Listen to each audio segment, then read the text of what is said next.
Okay, Carrott, 23, 34, 72. Hup, hup, hup.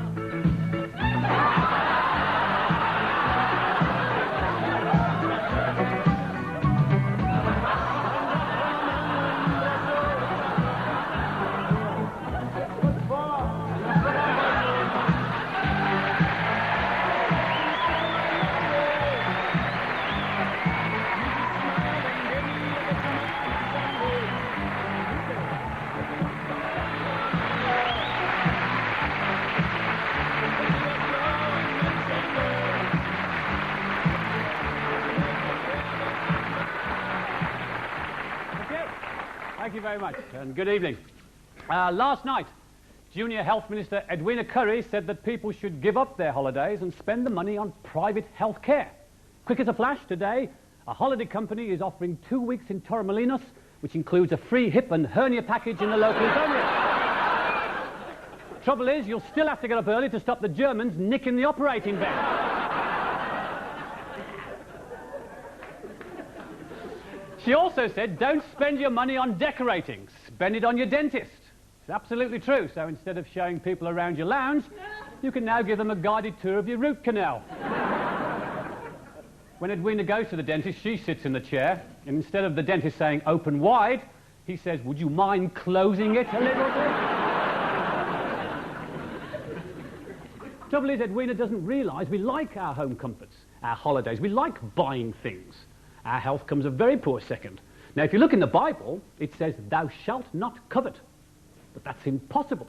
If we didn't covet, the entire Western economy would collapse. If we didn't covet things like cars and clothes and filofaxes, they wouldn't get manufactured. Habitat wants you to covet. They couldn't exist otherwise. I mean, basically, life comes down to a toss-up between God and fitted wardrobes. We're such a materialistic society that somehow or other you feel guilty if you're not buying anything. What I have stopped buying is those new inventions, you know, because like sooner or later they always come up with an improved model that's half the price. For instance, I bought one of the first microwave ovens ever on the market, right? And this thing had a running-in period of 6 weeks, where everything you cooked in it had to be sealed in concrete and dumped 4 miles.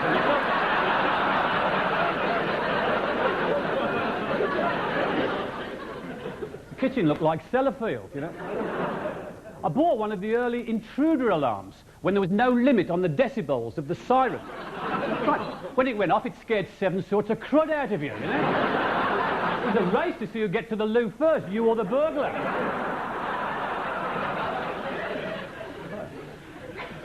You're forever being urged to buy things, aren't you? And you've got one? Well, buy another. You've got a Reliant Robin, then buy another one for the other foot. Not satisfied with cars as they come, people are constantly being urged to buy things to put in them. Nodding dogs and furry dice, air fresheners, a compass. A compass in a car! This is so you'll know which way you're travelling up the M1. Who do they think we are, Mark Thatcher? And when you've filled up the inside of the car with this gunk, you start on the outside. You get those guys who bolt 3 dozen halogen lamps on the front grille of the car, and they hammer around the streets at midnight, you know, and the whole neighbourhood starts getting up because they think it's daybreak. It's not just material things that we crave for. What about food? I mean, every other TV advert is for food, masses of it. There's chocolate bars you can eat between meals and it won't ruin your appetite. Your teeth will be like pitted gravestones, but it won't ruin your appetite. Do you remember when your mum used to say, your eyes are bigger than your belly?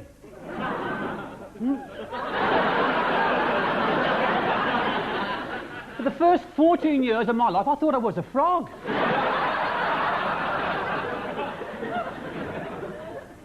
When you think about it, we eat the strangest things. Great hunks of dead animals. That's right, rotting cow's milk. Boiled chicken embryos. Then you get those bizarre wackoos who swallow swords. Eh? They have a night out on the town, come home, throw up and stab the cat.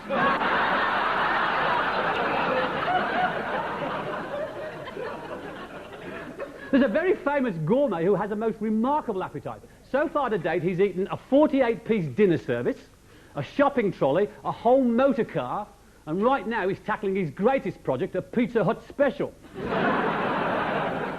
It's the advertising that does it, isn't it? I'm sure the ad agencies leave no stone unturned to get the message through. I heard a radio commercial the other day for hearing aids.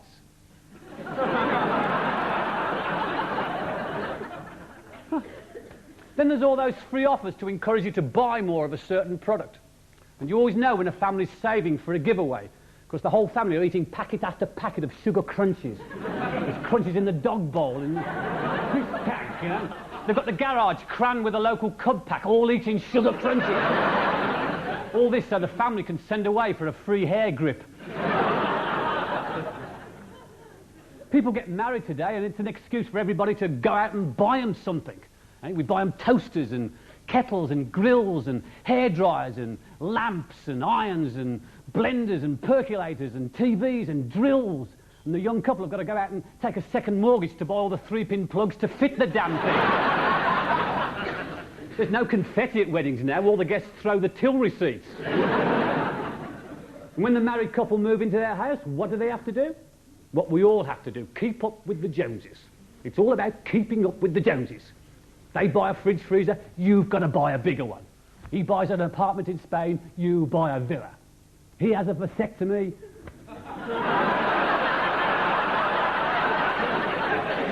You let him get one up on you.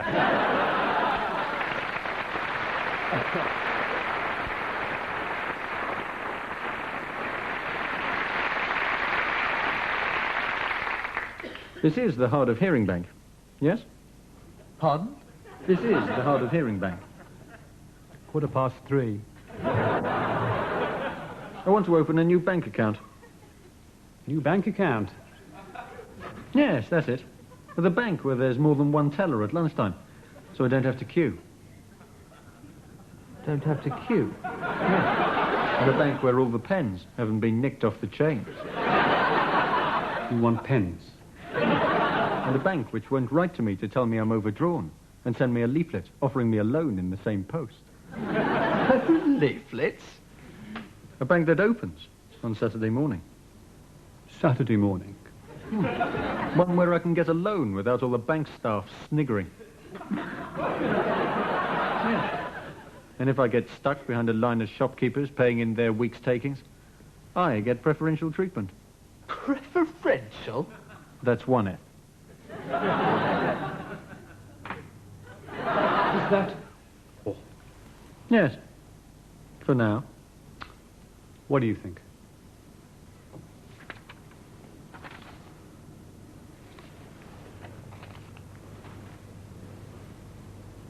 There's 2 F's in off.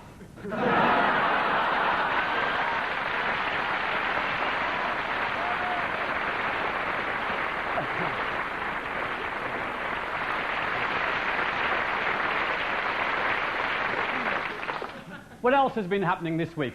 Well, on Tuesday, Australia declared a national holiday to celebrate 200 years of their history and cultural achievements. What they did for the rest of the day, I just don't know. Ken Livingstone this week became the 4th Labour MP to be suspended from the House of Commons, which disappointed Neil Kinnock, who was hoping he'd be suspended in the House of Commons. And Arthur Scargill said his victory in the NUM leadership election, with a 17% drop in his majority, was a clear vote of confidence in his policies. Any more confidence in him and he'd have lost. You can't have failed to notice this week that the Army is to introduce agony aunts for troubled troopers. And tonight, we're proud to have with us the Army's very first agony aunt, who bears an uncanny resemblance to Spike Milligan!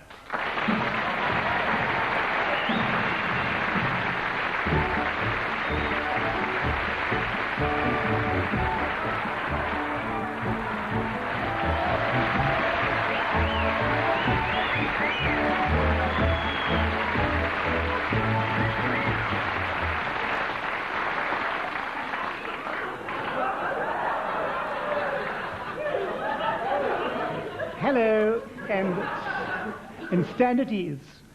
But do be careful when you do it. I'm Sergeant Prunella Plunger Bailey.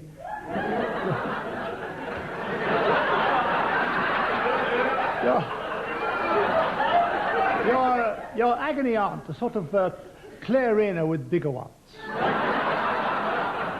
So if any rough NCO orders you to bare your buttocks and plays God Save the Queen with the sink pump on your bum,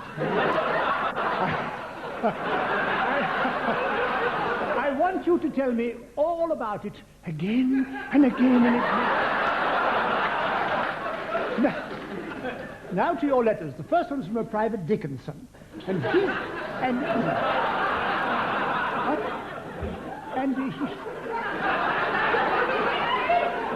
Steady now. And he says... Dear Prunella, my sergeant is a cruel sadist. I think he's got it in for me. What should I do? Well, if he got it in, you should tell him to try and get it out again. Next one is from Private Massage. Oh. And of the Queens. Oh. And he says... I am a troubled soldier. I did not realize when I joined the army I would be killing people. This week I have killed 4. What should I do? You must leave the Army Catering Corps at once. And now here's one from a corporal in the Welsh Guards. He says, Dear Prunella, our captain is an upper-class twit. He won't go to sleep unless he gets a kiss and a cuddle from Nanny. Oh, no. He must leave the regimental goat alone.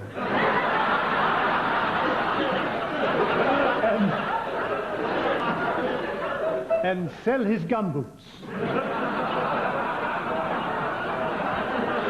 Now, steady now.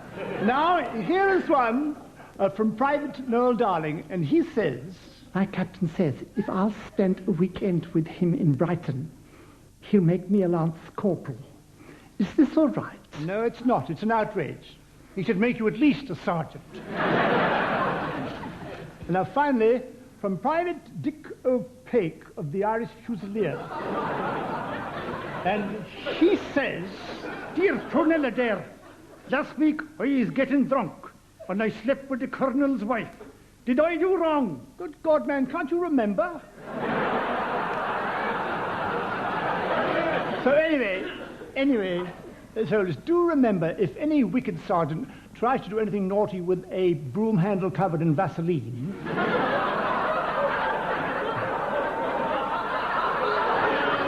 or should put boot polish on your willy, do tell Mummy and I'll come and kiss it all better. Just for that.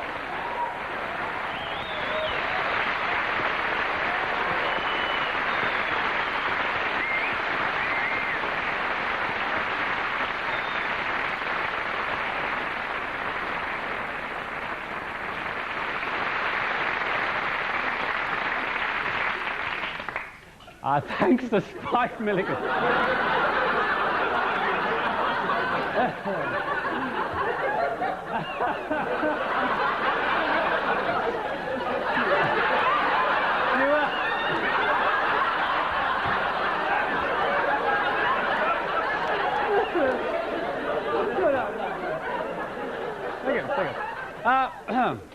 Mrs. Thatcher announced this week that she had decided personally to sort out the National Health Service.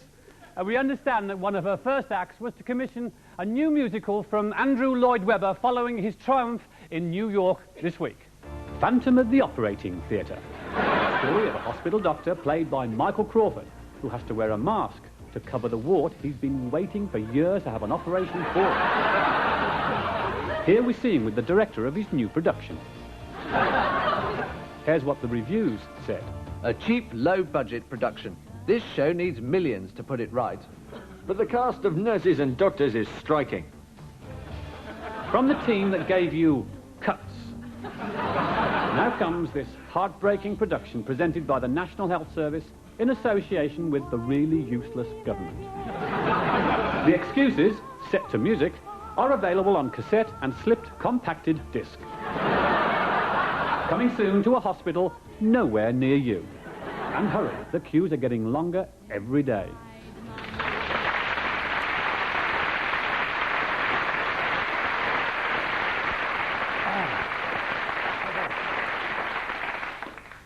Sex and violence on TV. Will the debate never end? This week, yet another report said that British television is too violent. What I find confusing is that it's always sex and violence. Sex and violence, as if you can never have one without the other. Which is strange. I mean, kids are growing up thinking that the two are inseparable. You know, oh, I'm not going to have sex ever, because if I do, she'll mug me afterwards. Raiders will break into a bank shouting, "OK, drop 'em! Everybody have sex, then we can cost the cashier and take the money." Should we have more censorship? Are things getting worse? Well, I've been looking up a few things, and it's very interesting. For instance, according to a recent report, there is now less violence on television than in 1971. A surprising fact that some of you may want to challenge. And if you do, you can just come down here and get a bloody dandruff salad, all right? I'm sorry, I think. The report studied over 2,000 programmes in 1 week and came up with the fact that someone gets violently hurt on TV every 36 minutes. And he's getting pretty fed up with it. I say he because victims of violence tend to be male. The actual breakdown was 71% male victims and 8% female. Right, the rest were of indeterminate sex. What they're actually talking about, of course, is cartoons. Apparently Bugs Bunny is a bit indeterminate. In the 7 days covered by the report, films on TV accounted for a staggering 41% of the violence. Must have been the week they didn't show Neighbours. There's a move afoot to clean up TV films. Later this year, we'll be seeing Clint Eastwood in Slightly Grubby Harry, Max von Sydow as the priest in The Exorcyclist, and at Christmas, you'll be seeing the Texas Jigsaw Massacre. When Channel 4 introduced the red triangle in the corner of your screens to warn you of the dodgy content, the audience viewing figures went up as much as 5 times. We'll see if it works for us, all right? In my research for this piece, I came across a booklet issued by the BBC in 1948 giving instructions to comedy producers on what they could or couldn't use on programmes at that time. If you were telling gags, you couldn't use certain subjects like lavatories, fig leaves, or animal habits. For example, rabbits. See, they knew about Bugs Bunny then, you know. Another weird example said that you couldn't mention any prenatal influences like her mother was scared by a donkey. Beyond me. And the final paragraph says MPs are not allowed on the radio unless the programme is dignified. Well, that would rule out Prime Minister's Question Time now, wouldn't it? In 1986, MP Gerald Howarth tried to get through an amendment to limit the Obscene Publications Act. It had the unfortunate title of a private member's bill. It never made it. What is obscene anyway? I mean, it depends on your viewpoint. Obscene could be anything from the current state of the National Health Service to Lord Longford posing nude, except for his Release Myra Hindley t-shirt. You can say the most innocent things and get caught out. You know, for instance, my budgie was playing in his cage last night and spilled his seed.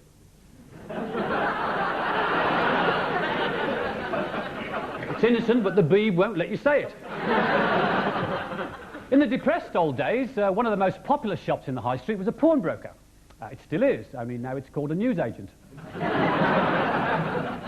Pawnbroker, you... I can wait, come on. Hey, when I was young, all you ever saw about what might be called porn was Health and Efficiency. It was a magazine with sort of nubile young women posing with strategically placed sports goods in the right places, you know. First time I saw a naked woman, I was amazed she didn't have a huge beach ball growing between her legs. Of course, the latest addition to the sleaze market is the availability of soft porn phone calls.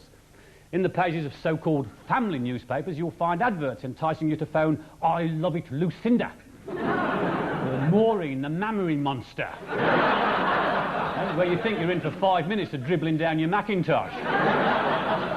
This is really porn for the idle, isn't it? It's for people who are too lazy to read, or more likely people who can't make out the print anymore, you know.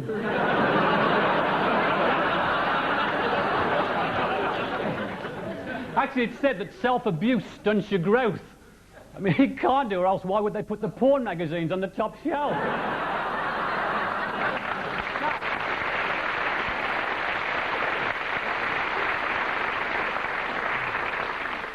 Anyway, back to the phone calls. Now, it's easy to blame, you know, British Telecom for these calls. People say, why do British Telecom allow it? But since privatisation, they have to. They can't refuse to hire out lines unless the messages are offensive or obscene. And I found one of these recorded messages, purely for research purposes, of course. And frankly, it's a con. I mean, the one I called was French Maid Tells All. Right? It's right. You dial the number, and at 38p a minute, you spend £1.14 to listen to 2 adverts for a video club. And another number to phone if you want something a bit more naughty. So you phone that number and get some sort of pea-brain woman going on about rampant roaring and trying to sound sexy, you know. I mean, there's a few oohs, a few sounds like she's cooking pot noodle. She reaches a crescendo of moans and screeches, and it's obvious she's spilt the pot noodle down her bread. The aggravating thing about all this nonsense is that when you dial these numbers, you get straight through to the people. I mean, straight away, no problem. Obviously, what British Telecom have to do is put Maureen the Mammary Monster in charge of directory inquiry. Mind you, knowing British Telecom, the number will be Sex Directory.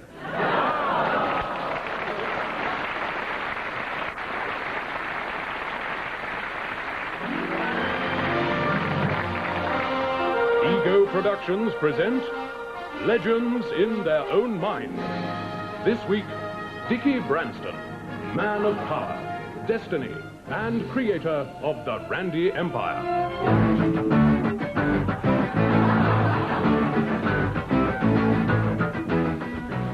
Dickie displayed phenomenal entrepreneurial skill from an early age. He sold his rusks to the fat baby next door, his pram to Dodson's Motors, the family house to Tesco's, and sold his mother to Christian Barnard. His first venture was a phenomenal success, Randy Records.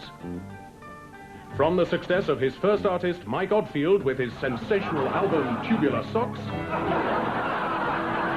he went on with Vulture Club, starring Boy Sexual, and Brian Furry with Poxy Music. Randy Records led to Randy Record Shops and special Randy assistants. In 1984, he set up the ultimate in brand image, Randy Airlines, and every stewardess was a virgin. Hi, I'm Randy. Fly me. Dissatisfied with his mega money earnings, he now craved to be the fastest man across the Atlantic in a condom. He set out from Newfoundland and was only minutes away from the climax when he had to withdraw and resort to premature ejection. Despite this placid performance, he went on to achieve his ultimate aim, respectability. He realized that with the millions and millions of throwaway record sleeves, airline tickets, and failed balloons, that there was room for a new cabinet post. And so, we salute the Right Honourable Dickie Branston, Minister for Randy Litter.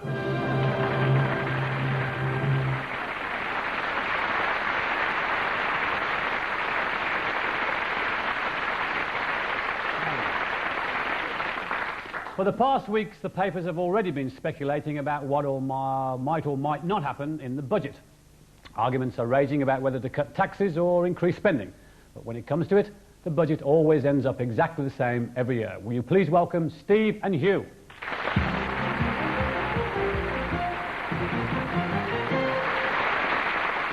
Yes, hello and welcome to 1988 Budget Special. We'll be providing comment, analysis and work for a large number of very dull pundits here in the studio.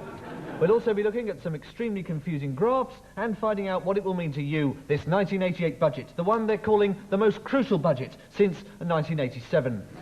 Peter. Well, thanks. This really is tremendously exciting. They're calling this budget the most exciting in the post-war period. Will the Chancellor cut taxes? What about mortgages and public spending? Here to discuss these topics, and hopefully some interesting ones as well, I have a Labour MP who will argue against the budget, a Conservative who will argue for the budget, and someone from the SDP who will argue with himself. But first, let's go to Westminster and Tony. No, we don't seem to have that report, but let's get a reaction to this afternoon's prospects from our political commentator. The prospect of this afternoon's budget measures is being keenly felt on the backbenches on both sides of the House. MPs are speculating in the lobby that the Prime Minister has told the Chancellor to cut spending for the simple reason that Mrs Thatcher herself enjoys a good laugh listening to me trying to save public sector borrowing requirements.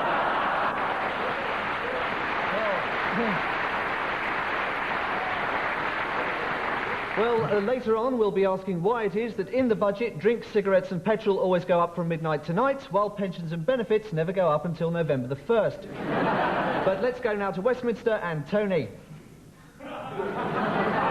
Tony. Well, back to the budget they're calling the most vital budget of the 20th century. The Chancellor started around 3 o'clock with some platitudes, went on to some waffle, and will shortly announce some generalisations. So let's see how that will affect the average family.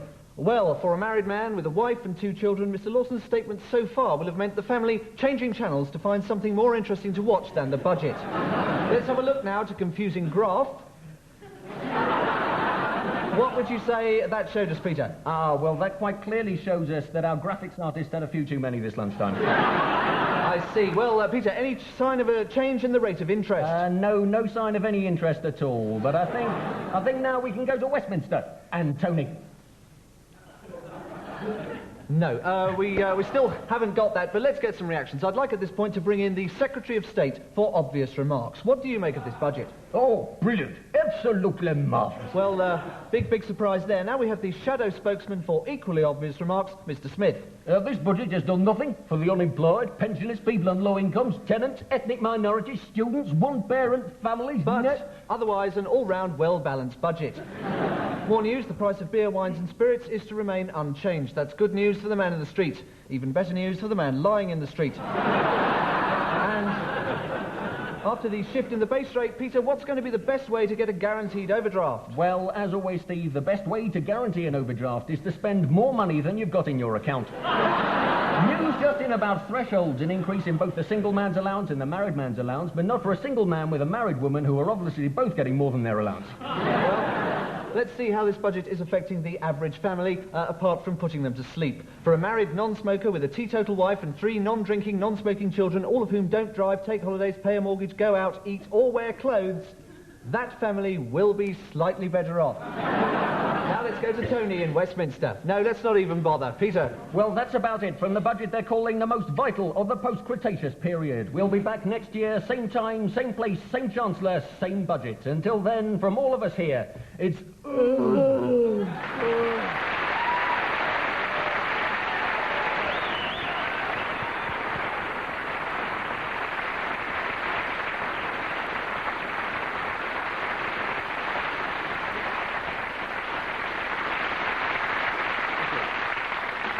Thanks to Stephen Hugh. If the Chancellor does in fact cut taxes in the budget, then you will be able to afford a holiday, which means probably you'll have to get on an aeroplane. The problem is that there are many people who have a fear of flying, or to give it its correct medical term, fear of smashing into the ground. You can tell who's afraid of flying. They're the ones with the white knuckles being wheeled through the airport tied to a trolley, wearing a pilot's uniform. Airlines are aware of people's concern and make sort of half-hearted attempts to allay their fears. You know, before a flight you'll see the captain walking around the plane, kicking the tyres. That's reassuring, isn't it? And stewardesses will get up and in full view of passengers eat some food. She then goes on to tell you how wonderful modern planes are, how the white heat of technology has provided computers for every emergency. No miracle of science has been overlooked for your safety and comfort. So what do they give you to stop your ears popping? A boiled sweet. Isn't that amazing? Seriously, some airline could invent something to cure that. I mean, you feel so stupid, don't you, trying to blow the air. And you're zapping everybody with great clods of earwax, you know.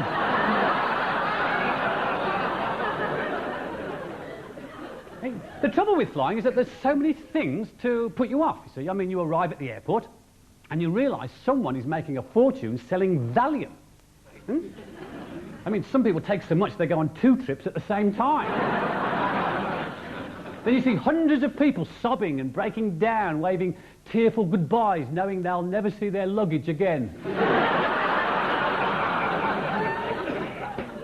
And you look around the airport and you see those silly airline adverts. Air Canada with, "Flight so good you won't want to get off." There's not much option at 35,000 feet.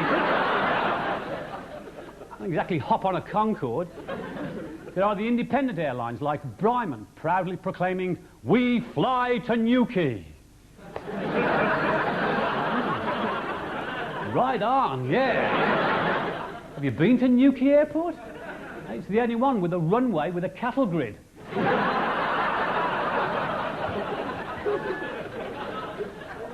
British Caledonian, who have just have been brought up by British Airways, had a slogan which said, "Never forget you have a choice." Some choice now, eh? Fly or walk. What happens if some of the other proposed airline mergers take place? I mean, for instance, there's a rumour that Qantas are going to combine with Alitalia. The symbol will be a kangaroo with great big hairy armpits.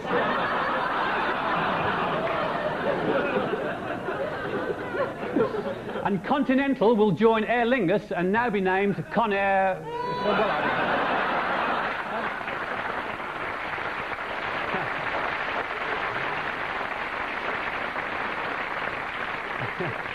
Found the level, have we? I see.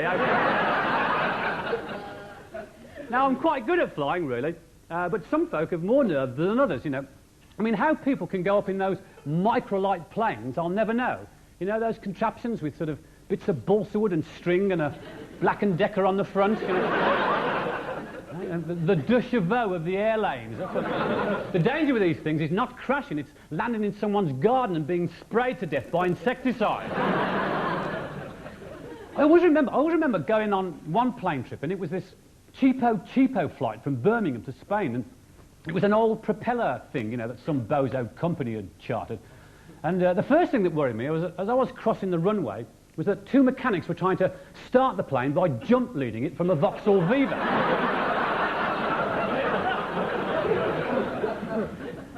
And we got on the plane and everyone was decidedly uneasy, you know, and the stewardesses were obviously expecting bad weather because they were all wearing those little pieces of string round here with a sick bag attached to the end. And to make matters worse, I had a nutter sitting next to me. But now, I'm used to nutters, you know, sitting next to me on buses.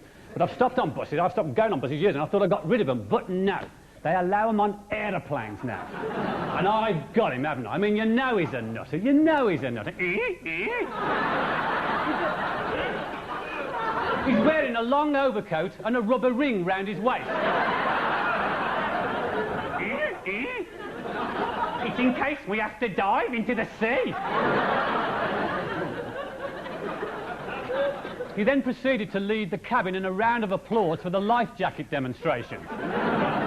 Then he started to shout for an encore. I thought, oh no. I mean, people thought I was with this guy. He did his seatbelt up by tying both ends together. As the flight got underway, the nutter got his bag out. You know, nutters always have bags with them, don't they? God knows what they have in there. It's always weird stuff, you know. This is my invention, you know. It makes people disappear. It was a kazoo. He kept playing it all the time and couldn't understand why I wasn't disappearing. And I thought, I only hope we've got a pilot who knows what he's doing. And then a voice came over the intercom. You're going all right, right? This is the captain speaking, then we did, all right? I won't have much time to speak to you. I'll be busy trying to repair the radar. I'll hand you over to me co-pilot, all right? And he comes on. Good morning.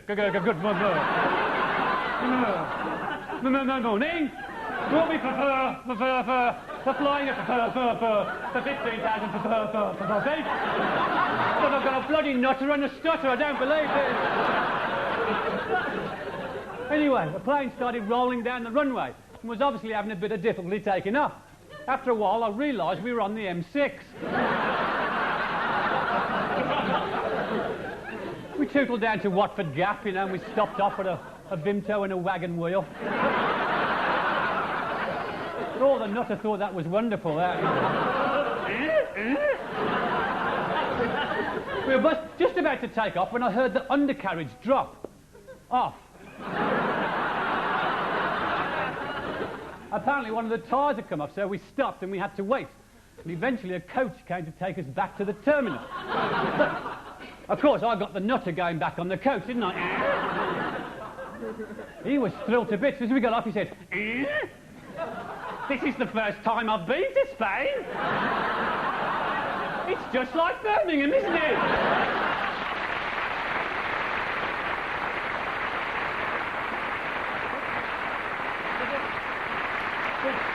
We've run out of time. So we did have another piece to say, but we've run out of time. So we'll do it next week. Thank you very much. Good night, everybody. Good night.